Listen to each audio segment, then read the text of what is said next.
Вечер классической музыки в исполнении сразу 3 оркестров республики собрал полный зал. И это неудивительно, ведь в национальную музыкальную шкатулку вошли еще неизвестные слушателю работы чеченских композиторов, таких как Аднан Шахбулатов, Саид Димаев и Умар Бексултанов.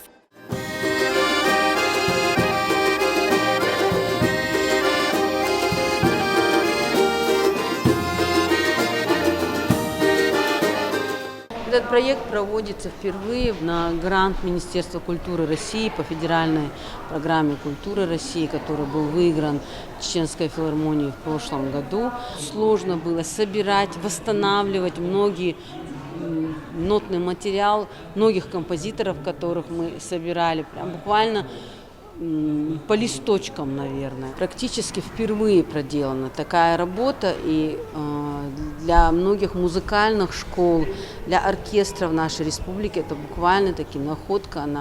Этот проект облегчит их работу.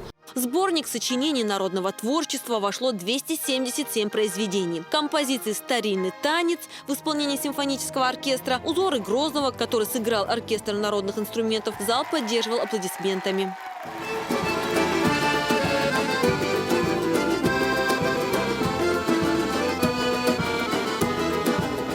Послушать композиции людей, которые посвятили свою жизнь искусству, приехали члены правительства, руководители министерств и ведомств республики и просто любители искусства. На этой главной сцене звучит классическая музыка, произведения наших чеченских композиторов.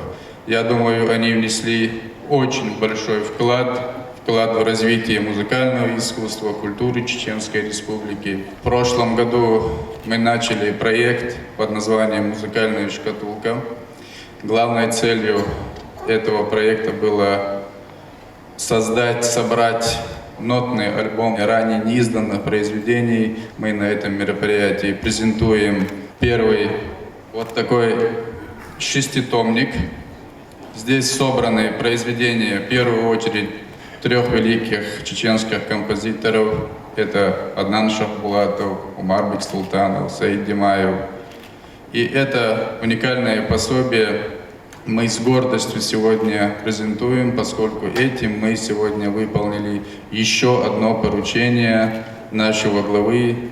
Сразу после выступления министр культуры наградил от имени главы Чеченской Республики благодарственными письмами артистов, внесших свой вклад в развитие музыкального искусства Чеченской Республики. Изюминкой вечера стало дебютное выступление детского симфонического оркестра.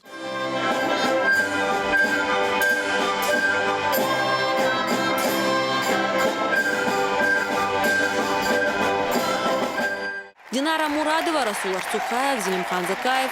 Новости.